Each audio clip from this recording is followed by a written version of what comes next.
para abrir a apresentação aqui.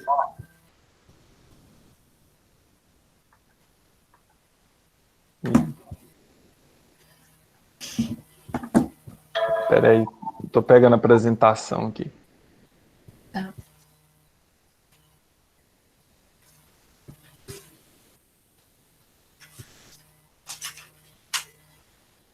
Agora foi. Aí apareceu aí, não apareceu? Sim. Então vamos lá.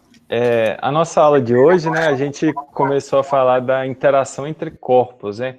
E a gente viu alguns exemplos de força, que é a força normal, a força de tração, força de atrito, né? E a gente falou também da questão do peso. Então, basicamente, essas forças... Deixa eu só aceitar aqui, pessoal. Permitir. Então, basicamente, a gente tem alguns tipos de interações, né?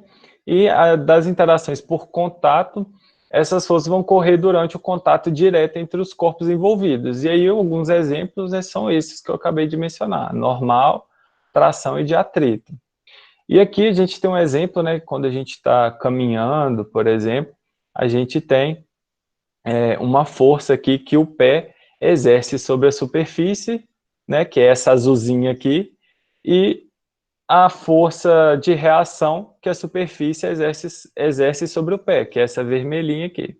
Então, essa força aqui, ela pode ser decomposta na normal e na força de atrito, tá?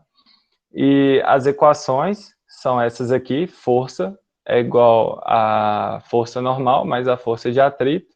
Se a gente quer calcular a intensidade dessa força, né, que aqui a gente tem os vetores, então quando a gente quer calcular a intensidade, a gente utiliza essa expressão aqui. Por quê? Nada mais é do que o teorema de Pitágoras aplicado, né, pessoal? A gente tem aqui a hipotenusa, que é essa aqui, F ao quadrado, é igual à soma dos quadrados dos catetos, né? Esse vetor da normal aqui, azul, a gente pode deixar ele aqui paralelo, né? Que a gente sabe, a gente estudou em vetor que dois vetores paralelos, eles são iguais, então ele é um cateto, e a gente tem a força de atrito, que é o outro cateto desse triângulo retângulo aí. Então, a partir disso, a gente começou a definir alguns tipos de força, né? E aí a gente estudou a força-peso, que é basicamente essa força aqui, essa equação aqui, né? Peso é igual a massa vezes a gravidade. Então aqui a gente tem ela em forma de vetor, mas se a gente quer expressar o peso em intensidade, a gente só tirar as setinhas aqui, né? O valor do peso é igual a massa vezes a gravidade, tá? Então, até aí, tranquilo, né? Depois disso, a gente falou da força normal, que é qualquer força de contato, né, nas superfícies de dois ou mais corpos, quando encostados um no outro. Então, essa superfície, né, elas se comprimem mutuamente aí, por isso que existe essa força normal, né? E aí a gente tem algumas características, né, da força normal, que a gente viu lá na nossa aula. Depois disso, a gente viu a força de tração, que é a força chamada em fios, cabos e cordas. Então, o que é importante aí? Aqui a gente tem um lustre com fio, né? E aqui nessa figura eu só desmembrei esse fio, trouxe ele para cá só para representar, né, as forças que a gente tem aí. Então, todo mundo entendeu essa questão aqui do lustre, essa força que o fio traciona o lustre? Alguém entende? Todo mundo entendeu ou ficou alguma dúvida? Não. Tranquilo, É isso aí, né? não. Então, beleza. Aí, a partir disso, então, a gente viu a questão do elevador, né? O que acontece? Olha só, pessoal, vamos imaginar que a gente tem um elevador, uma balança dentro desse elevador, e essa pessoa sobe lá na balança. Se o elevador está parado, está em repouso, a balança vai expressar exatamente o peso dessa pessoa real, tá tudo parado. Outra consideração também é que quando esse elevador ele está em movimento retilíneo uniforme, ou seja, com uma velocidade constante, ela também vai registrar exatamente o peso dessa pessoa. E ele fala aqui que o peso ele é dado por essa força normal. Por quê? A gente sabe que a força normal é quando a superfície, no caso do pé dessa pessoa, comprime a balança. Então, por isso que esse peso aí, a gente fala que é essa força, que a pessoa está aplicando a balança uma força normal. Então, por isso que ele representa aí dessa forma. Então, a gente tem essas duas situações. Se o elevador está parado, em repouso, ou se ele tiver uma velocidade constante, a balança vai apresentar exatamente o peso dessa pessoa. Só que ele fala também que a gente tem outras situações, né? Que é quando o elevador está subindo acelerado ou desce retardando. Vamos pegar essa primeira situação. Olha só, a gente está com o elevador, ele está subindo muito, muito rápido. Você concorda comigo que se eu estou em cima da balança e o elevador está subindo, eu vou comprimir, a minha intenção, né, é exercer uma força ainda maior na balança, né, porque eu estou parado. O elevador está subindo rapidamente, né, com uma aceleração, ele está bem acelerado, então eu vou comprimir mais essa balança aí, de certa forma. Então, por isso, o registro lá na balança vai ser maior do que o peso real dessa pessoa, tá certo? E isso ocorre também quando ele desce retardando. Se eu estou no elevador, ele está descendo, vamos supor que ele está descendo dando uns trancos, sabe? Bem lentamente, retardando o movimento. Então, eu também vou acabar, como que fala, exercendo uma força maior aí na balança. E por isso, o registro vai ser maior que o peso. Aí ele coloca essa situação, né, essas duas situações, estou subindo acelerado ou descendo retardando, o registro da balança vai ser maior que o peso. Agora, se eu estiver subindo retardando, vamos pensar nisso, o que é subir retardando? Você está lá na balança, o elevador vai começar a subir também, só que bem dando uns trancos, assim, digamos assim, como se ele estivesse dando um leve, assim, subindo bem lentamente. É difícil de explicar, mas imagine você no elevador, ele subindo, retardando o movimento, que é para subir, e ele, tipo, retarda esse movimento de subida.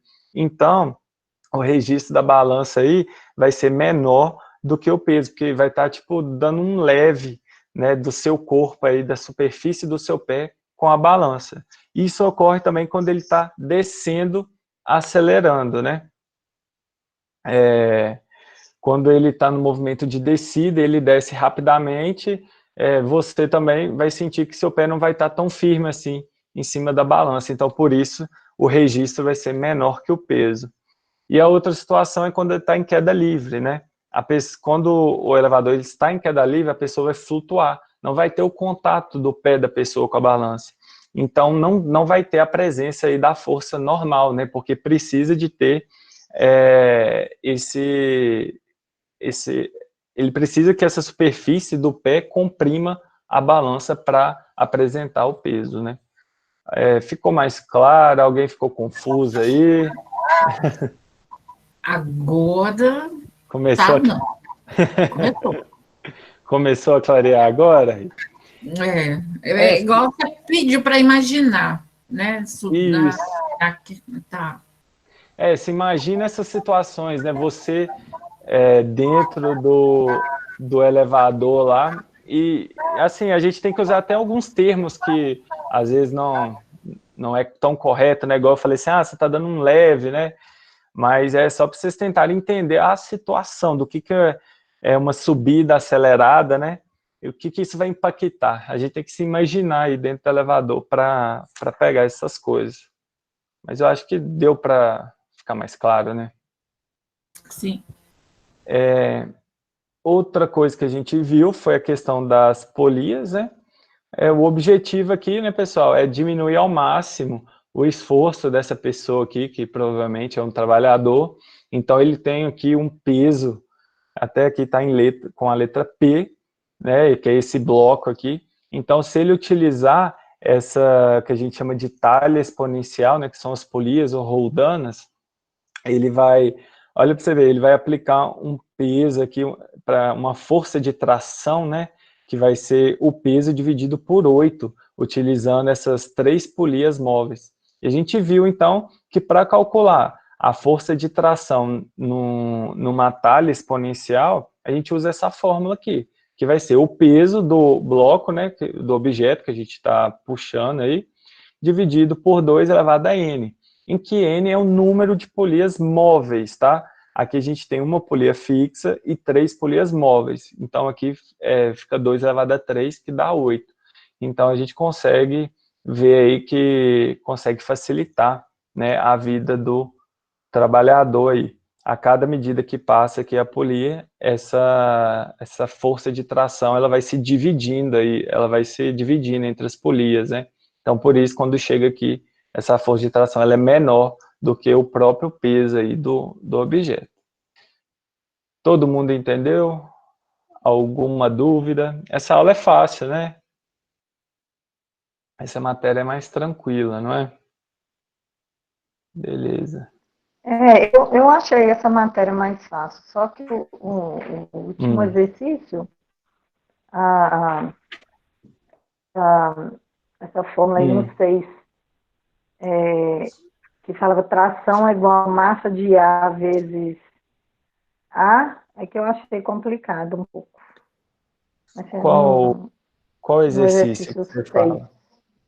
6? No exercício 6. Porque no exercício 6, na verdade, só tem uma rodona, né? Uma só, né? Ah, sim. O da lista de exercícios, né?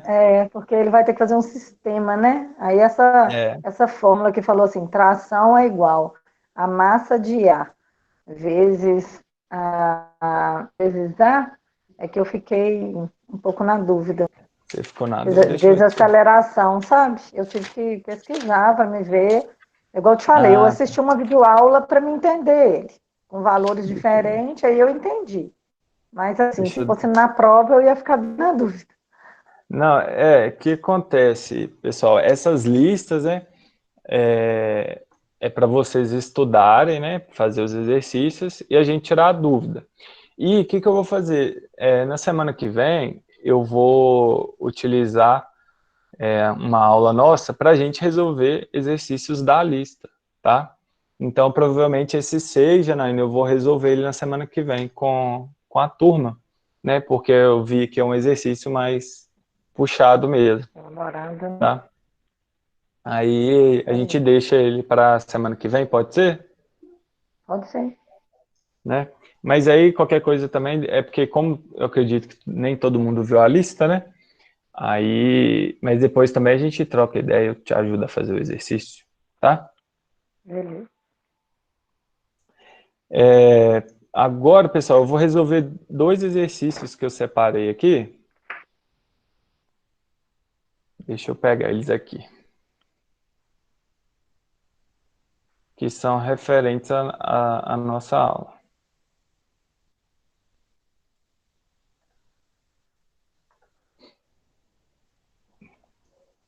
Aí.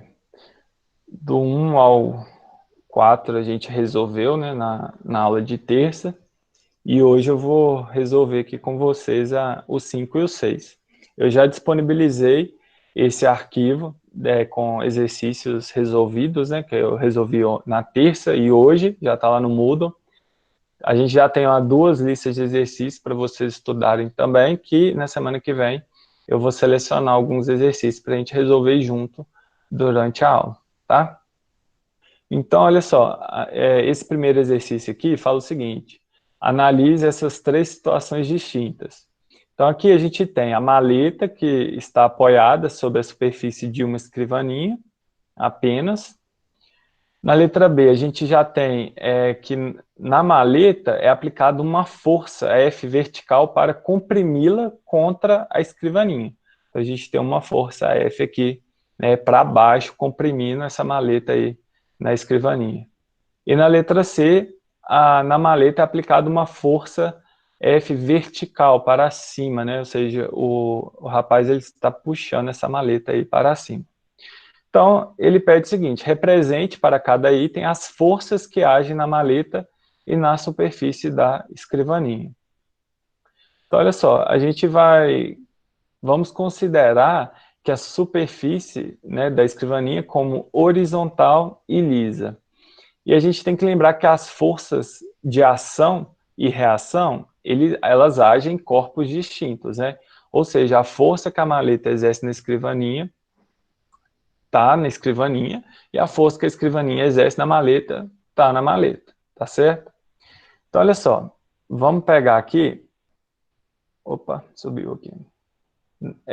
Vamos pegar a maleta. Quais são as forças que estão agindo na maleta? Bem, a gente tem a força peso, que é a força aplicada pela Terra, né, devido à gravidade, e a gente tem a força normal aplicada pela superfície da escrivaninha da maleta, tá? Então, que a gente viu que é a força de ação e reação. Quando a gente comprime, né, nesse caso aqui a gente não está exercendo a força, mas a maleta está aqui, em cima da superfície. Então, como está encostada na superfície dessa escrivaninha, existe a força normal aí que ela está presente nessa situação. Então, na maleta a gente tem duas forças, né? A força normal, aplicada pela superfície da escrivaninha na maleta, e a força peso aplicada pela terra. Já na escrivaninha, a gente tem a força normal à superfície de contato, que é menos N, que representa a compressão sofrida pela superfície da escrivaninha. Então, ela está menos N porque ela está no sentido contrário aí da força N, tá?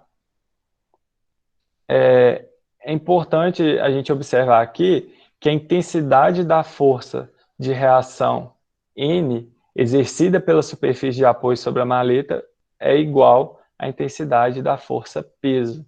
A força normal aí, nesse caso, é igual à força peso, porque a gente não tem aí nenhuma outra força, né, atuando sobre a maleta e a escrivaninha, tá? Já na letra B, a gente tem uma outra situação, né? O rapaz ele está exercendo uma força comprimindo a maleta contra a escrivaninha. Então, na maleta aqui, a gente vai ter presente a força peso, que é aplicada pela terra na maleta, a força F vertical, né, que é para comprimir essa maleta contra a superfície, então ela está para baixo, e a força normal aplicada pela superfície da escrivaninha na maleta, né? Já na escrivaninha, a gente vai ter apenas a força normal à superfície de contato, né, que é dado por menos N, que representa aí a compressão sofrida pela superfície da escrivaninha. Então, esses aí são os conjuntos de força. O Rafael. Sim. Olha só, eu tenho essa maleta eu tenho a força da terra sobre a escrivaninha e da escrivaninha sobre a maleta. As duas forças somadas? Então, aqui a gente não tem essa força que você falou aí. A gente está analisando a superfície da terra. Ó, superfície da terra não, superfície da escrivaninha. Então, não vai ter força-peso aqui em cima não, entendeu? Porque a gente está analisando só essa superfície aqui. Ah, tá. Então, não tem força. A única força que está presente na escrivaninha é essa força normal aqui, a superfície de contato, que é a questão da força de ação e reação, né? Como eu tenho um objeto que está comprimindo a superfície da mesa, então eu vou ter essa força aqui, menos N normal, que é a força que a maleta exerce na superfície da escrivaninha. Tá. Entendeu? Entendi. Nesse caso aqui, pessoal, a força normal, a intensidade, né, da força de reação N exercida pela superfície de apoio sobre a maleta, ela vai ser maior do que a intensidade da força peso, tá? Então, nessa configuração aí, essa força normal, ela vai ser maior. Por quê? Aqui, olha, o peso, a gente tem uma outra força que está atuando aqui conjuntamente. Por isso que ela vai ser maior aí, tá certo? Na letra C, a gente tem a situação que o rapaz ele está puxando, né, para cima. Então, a gente, na maleta aqui, a gente tem a força peso, né, aplicada pela terra, a força F vertical, para levantar aí a maleta. Aqui está escrito errado, pessoal. Eu coloquei comprimir, mas não é não. Aqui, nesse caso, ele não está comprimindo, né? Eu vou corrigir isso depois. Ele está puxando a maleta. Então, essa força F não é de compressão, não. É para levantar, né? Essa maleta. Ela está aqui. E a força normal aplicada pela superfície da escrivaninha na maleta, tá certo? E na superfície aí da escrivaninha, tem apenas a força da superfície de contato, que representa a compressão sofrida pela superfície na escrivaninha, né, que é a força que a maleta está exercendo aí na escrivaninha. Então, é só essa força. Nesse caso aqui, a nossa força de reação normal aqui, N, exercida pela superfície de apoio sobre a maleta, ela é menor do que a intensidade da força peso, porque aqui ela está... A força normal, a força que está sendo exercida, ela está no sentido da força normal. Então, nesse caso, ela vai ser menor do que a intensidade da força peso aí nessa configuração. Bem, basicamente, pessoal, é só a gente, né, identificar as forças que exerce sobre esses objetos, né?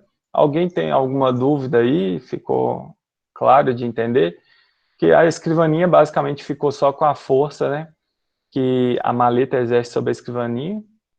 Já a maleta, ela apresentou, além da força da Terra, da gravidade, né, pela Terra, ela apresenta a força normal com ou não uma força atuando aí sobre ela, que é ou comprimindo, que é para baixo, ou puxando, que é para cima.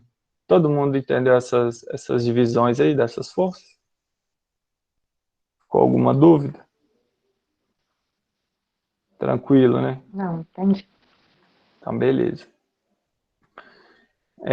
No número 6 aí, fala o seguinte, ó, numa viagem espacial, leva-se um conjunto de equipamentos cujo peso é 900 newtons, medido no local da Terra, onde a gravidade é 10 metros por segundo ao quadrado.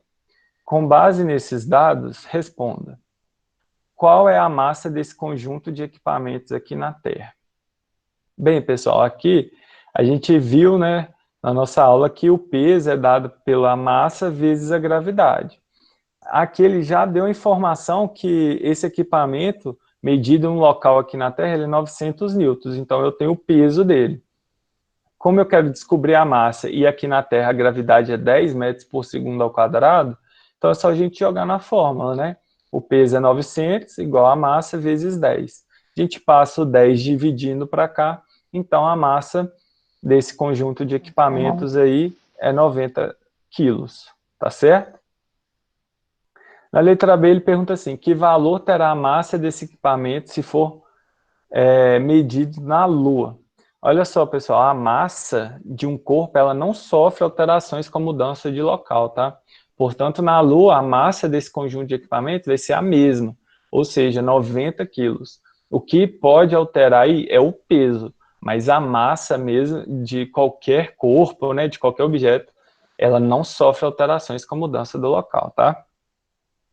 Na letra C, pergunta qual a intensidade da força-peso desse conjunto na Lua, onde a gravidade lá é 1,6 metros por segundo ao quadrado. Bem, é só a gente usar essa fórmula, né? Do peso é igual a massa vezes gravidade. E aí a gente quer saber o peso, a gente tem a massa, que é 90 quilos, que a gente concluiu na letra B, que ela não vai ser alterada, vezes a gravidade. A gravidade na Lua é 1,6. Então é só a gente multiplicar aqui, e a gente obtém 144 newtons. Então, olha só, embora a massa seja a mesma, a intensidade do peso desse conjunto de materiais aí, ele vai ser menor na Lua do que na Terra. Né? Que a gente viu aqui que ele falou que na Terra o peso é 900 newtons, e a gente acabou de calcular que na Lua é 144 newtons. Tá certo? Pessoal, alguém ficou com alguma dúvida dessa aula? Tranquilo? Não, todas as aulas podia ser assim. Entendi, beleza. Então, na nossa próxima aula, o que eu vou fazer? Eu vou pegar exercícios, né, da lista, da primeira lista e da segunda, e a gente vai começar a fazer exercícios junto aí, mais exercícios, né, para a gente estudar e treinar para a prova. Tá certo? Eu não vou passar mais conteúdo, porque já está chegando no final da segunda etapa, praticamente, né, faltam 2 semanas. Então, na semana que vem, a gente vai estudar, fazer muito exercício aí juntos, né? Fazer revisão, tirar dúvida. E acho que tá bom, né? Para a segunda etapa, já deu muito conteúdo, né? Tá ótimo, glória a Deus. Eu acho que Vocês essa querem matéria mais? aí pode ser 80% da prova, você pode colocar essa matéria, tá? Pode. Pode, Mas 80% da prova. vocês vão ver que tem muito exercício assim, que envolve, por exemplo, roldana, polias, né? Que são mais complicadinhos, né? Mas pode deixar que eu vou ser bem generoso na prova, pessoal. Não precisa se preocupar. Né? Eu acho que vocês viram que na etapa 1 eu cobrei basicamente, né, exercícios que eu passei para vocês, muito próximos, e até mesmo exercício que eu já tinha resolvido. Então, assim, vocês podem ficar tranquilo que, né, vai ser tudo baseado nas nossas aulas aí. Não vai ter nada a mais, não vai ter surpresa nenhuma. Tá certo? Certo. Mas eu preciso também que vocês estudem, pessoal, né? Igual eu deixei a lista de exercícios, comecem a fazer, comecem a ter dúvidas, né? Não deixa só para eu fazer, porque às vezes eu fazendo fica muito fácil. Às vezes é claro, né? Fica tranquilo de entender, mas vocês têm que fazer o exercício sozinhos também. Então, utilizem aí, né? Já que semana que vem eu não vou dar conteúdo novo, vamos aproveitar esse tempo para tirar a dúvida e para todo mundo ir bem na prova aí. Tá certo? Tudo tranquilo? Alguém tem alguma dúvida? Quer questionar alguma coisa? Reclamar de alguma coisa, né?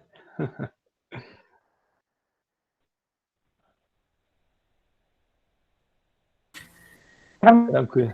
Tá tudo lá? Tá tranquilo, Rita? Tranquilo? Estou pensando aqui o que eu posso reclamar. Vamos reclamar do coronavírus, que eu estou trabalhando. Reclamar do coronavírus? Cadê? Deixa eu ver se eu... Não, pode deixar. Acho que o que eu separei para hoje é isso, pessoal. Só isso. A gente se encontra, então, na terça-feira. Então, não tem aula para assistir. A nossa aula vai ser aqui, online, e resolver exercício, tá? Pode começar a aula às 7. Posso. Assim, você pode ir enrolando, pessoal. É porque da onde eu moro, até eu chegar em casa, é demorado. Não, pode deixar. Eu não vou começar 10 para 7, não. Vou começar umas 7, 7h10. Porque eu sei que tem o horário da turma aí. Pode ser? Porque eu tenho que chegar em casa, tomar um banho, porque esse coronavírus está me atrapalhando na vida. Né? Tem que chegar em casa, mal chegar em casa, a gente tem que tirar sapato, tem que, né, fazer um monte de coisa. Eu entendo. Então, beleza, pessoal. Boa noite para todos aí. Qualquer coisa, pode mandar mensagem, tá? Beleza. Um abraço aí, pessoal. Tchau. Tchau.